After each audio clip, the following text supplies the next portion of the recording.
Okay, cyber threat number 11.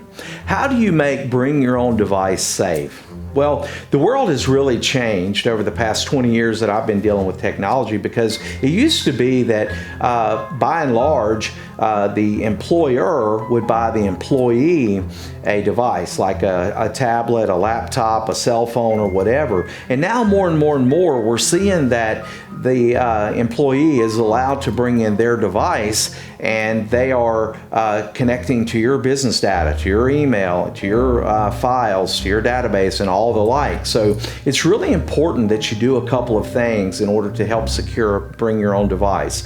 The first thing is you need to have really a great policy that the employee signs, where they are recognizing that they have your data on their device, and in the event that something goes down bad, you can hold them accountable, because at least there's been a document that defines the relationships. That's called doing due diligence. And there is also some due care that needs to take place. You need to have your basically security tools on that, your antivirus or desktop or endpoint security product. You need to be making sure that that machine is patched. You need to make sure that machine is behind a firewall. You need to have maybe some monitoring tools that show you whenever they plug in a USB device and how they move files off of that machine onto a USB device.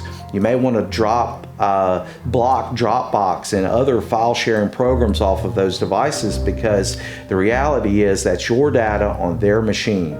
So I hope that's helpful to you guys. If you've been watching our Cyber Fright tips and you're concerned about the overall security of your company, or maybe you want to know where your risk is and if you're applying your IT budget in the right way, well, you can take us up on what we call a cybersecurity starter pack.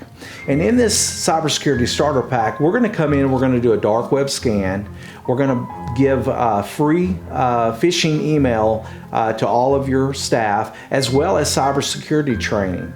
We're also going to take a look at your Office 365 portal and do a network evaluation in order to kind of help you rank your high, medium, and low risk, as well as put together a one-page technology roadmap based on what actions you should be taking to get the most out of your IT budget.